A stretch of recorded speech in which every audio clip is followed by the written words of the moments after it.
Ja, ia le atua nei tae au, amen. Ia. Whatalo whatu I le.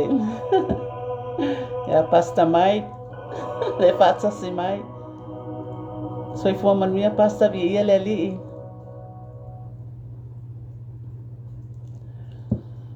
Ia. Tai tonu wa whaamalia ina fo I le whalongolongo ia po le whafonga fo ia ale mamalu fo I le. I vivi inga o le atua nei tae au amene. Ia au fo ia ona whai fo I se tatou whasoa e whamaorunga rivi inga o le atua amene. Ia ai ele amasalia fo ia le tatou porkalama. Ia ia watu al whatalofa de te fua o le whatalofa atu ia. Ia ona le fia fo I le o le o mai moa ma le o whafonga. Ia Ia o te fia fo ia e whawheloa I fo I ma whaatalo whaatu I nei tai au fōu ia le mamalu o se o tātou atunu o Samoa. Amene. Ia whaatalo whaatu fo I le pa ia o le au whainga luenga le atua. I whata whaitau langa I fia. O le neila lo langi o lo whapena o na nolo manu ma tau wa suina le ipuvai o le ola. I le aso ma le aso. Ia wale tala ingo le finangalo le atua. Amene. Patalo fatu fo I ala leo fale nganga umalawa I lunga o penga tawhailangi o lo lato fola fo I ma fasoa le afionga pa ia le atua. I le aso ma le aso fatalo fatu. Fatalo fatu fo I le aingo fatu tua le tino keriso. Ia o te fatalo fatu fo I lausunga fatonu. Lausunga Pastor Mike Preta ma le falitua ia Sarah ma le nofoalo. Ia ai mai sere kare se umalawa I manurewa. Ia malo lava le ngalulue. Ia malo fo le au nanga I le atua ma lona finangalo. Ia le ali. Ia nei tai au. Ia whapena fo iona. Whala wiloa atu fo I tatou au nanga Ia ole au nanga fo nei al Feau O Le Satauro. Amene. Ia whapena fo iona au na tu ai fo ia no nei fo tangata whatawa. Ia momori atu se upo mai finangalo le atua. Wha maua ilo na vi inga. Ia mata I ala nai fo ilo tatu sa valinga nei asa fo. Amen. Ole tusi wo mai nei tai au. Ole tusi le a Filipi no na mata upo e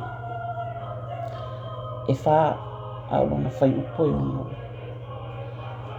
Ia o whai upo ono e whata ua fo I le mata upo lea. Ia whapena fo I ona lui tawina I fo ilo lo tātou au namunanga. Ia po se tātou sa valinga fo ni ia sa fo. Amen. O le whaurutala ino o le mata upo lea o le tusi lea Filipi. O le alofa o le ekalesia ia Paulo. Amen.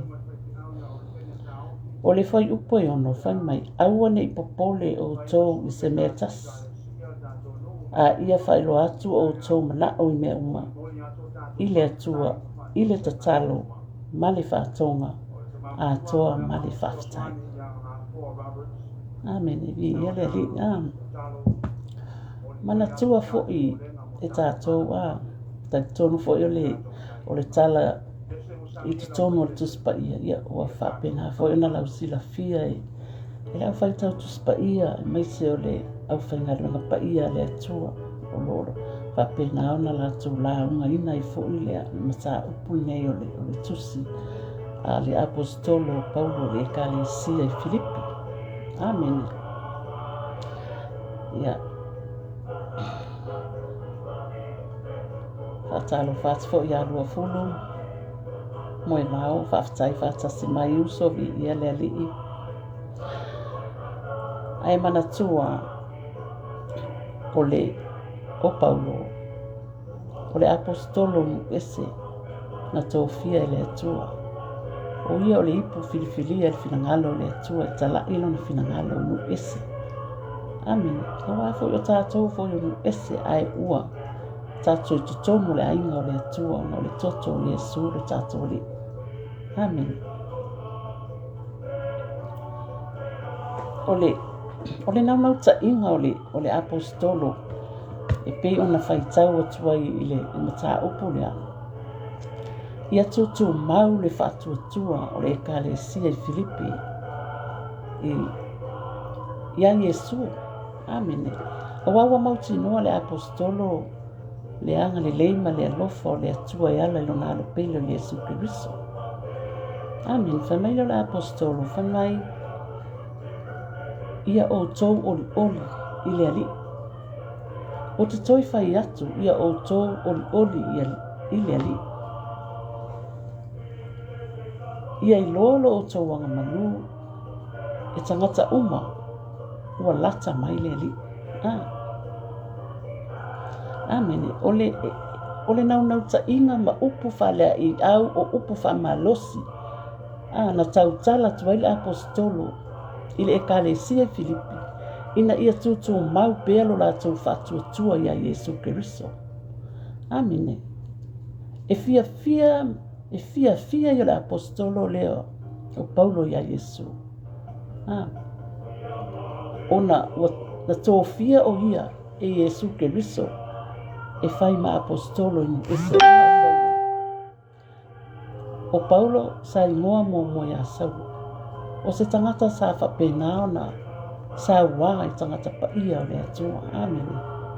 O aluatu ai o ia le ala I tamaseko I tatoso ma I tangata whaatua tangata Kristiano. O inana taia I le anganga o le atua. Amen. Ma whapenao na wala awina ai e Yesu e whai ma apostolo inu ese. Amen. Se I whapenao na whailoa I ai e Yesu le mana. Ma ia whailoa I ai Yesu le alofa. I le apostolo. Ina ia mautinoa ai e ia le matautia ma le sirisiri ese o le atua. Amen. Pefo launa nau le apostolo I le ekalesia Filipi. E tele mea le leina whaia I le ekalesia. Au iai le apostolo I Tesalonika. Whamai sa alo lofa atu ma o atu e vatu mea lofa mo le apostolo I taimo an popo ngā. Whamai wale atu tasi wale atu lua.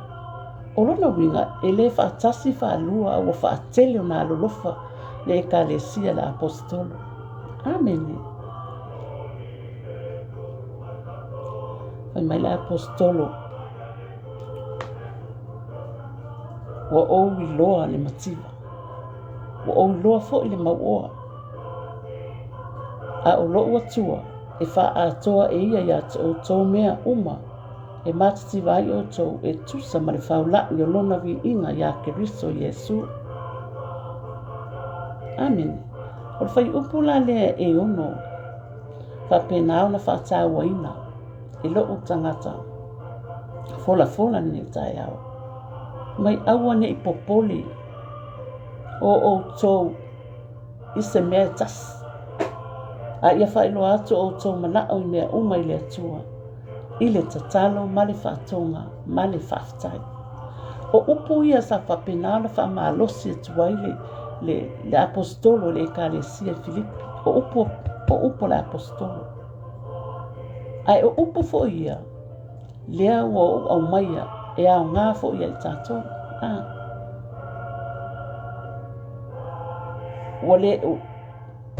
O upu a Paulo sa whaamalosi atuai le ekalesia Filipi. Ai ua whapena fo I ona au mai e fola nei tai au.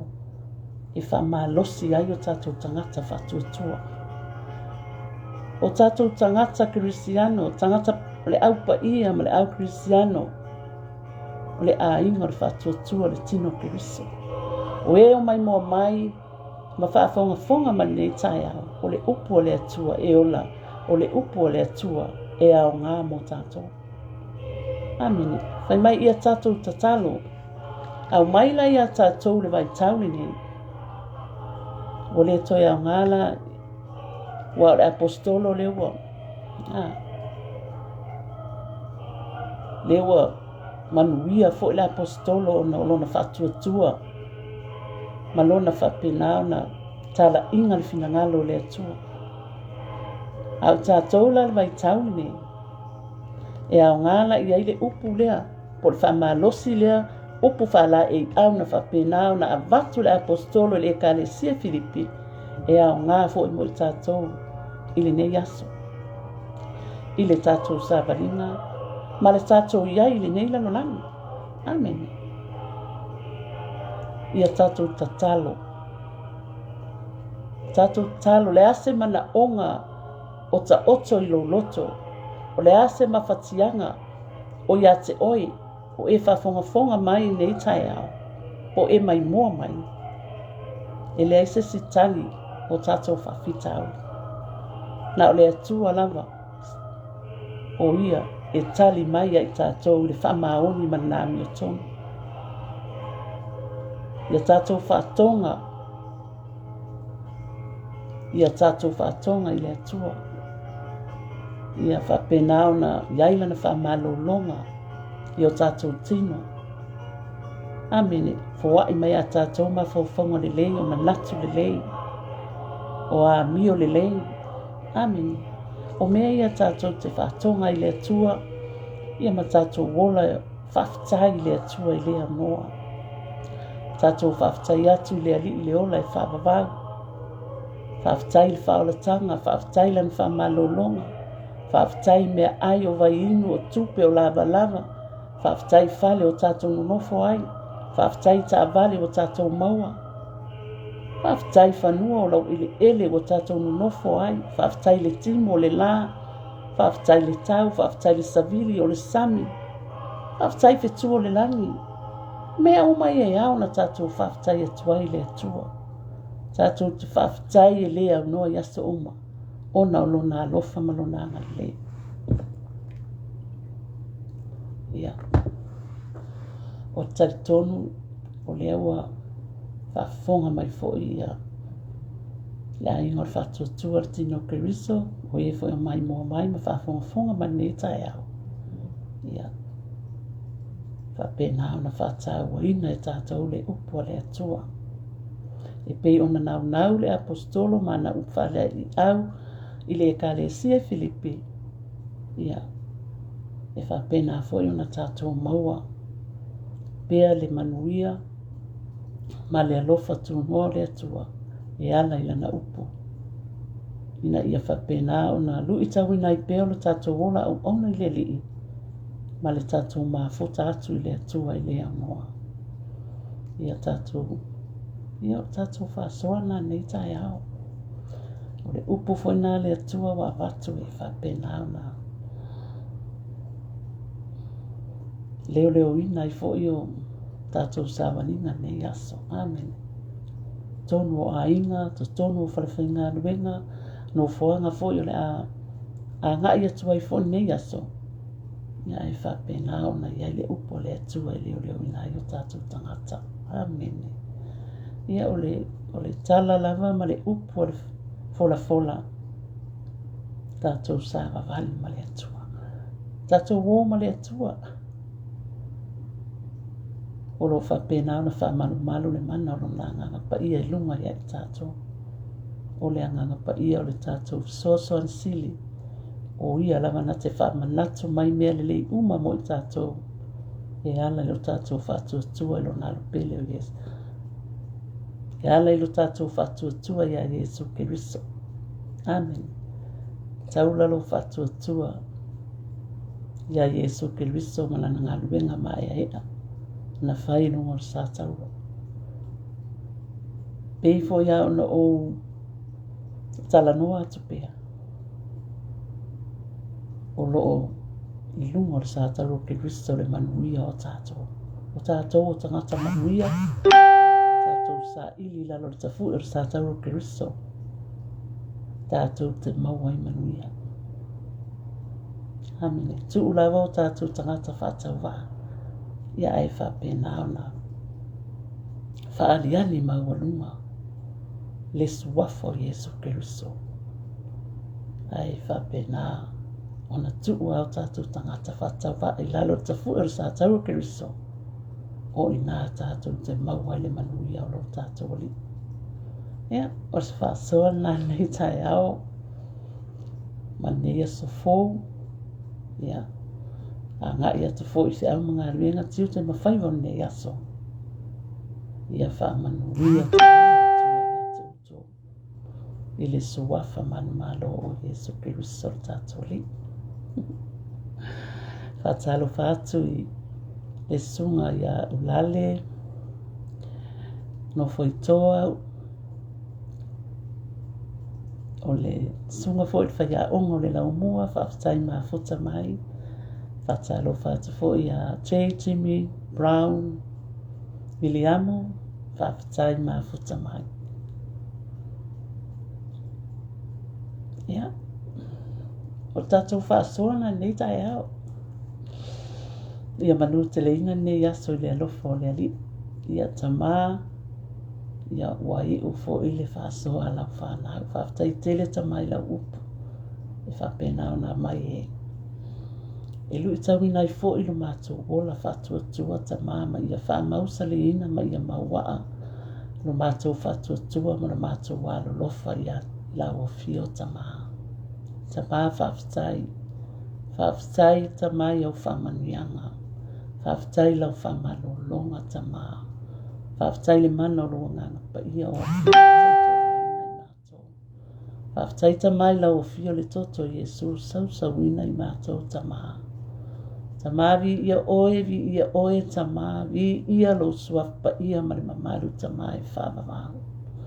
Tamā tu mawatu i lau o fio lo vi inga ona Yesu. Amen e amen e tamā. Ja. E mamori atu fo i le whaftai te le lava marita e le o lo loto. E whaftai atu ai fo i le sungai whawhiangaina mo lātou whaletua. Ia, ai mai se o ti a kono. Ia o le a ingo le whātua tua i uso. Ia, ai mai se o tuangane pele i le alii. Whaftai. Whaftai lava. Lango, whaftai mafuta mani ne yaso. Ia manu ia tele ne yaso. I le alofa ma le anga le o le atua. Soifua.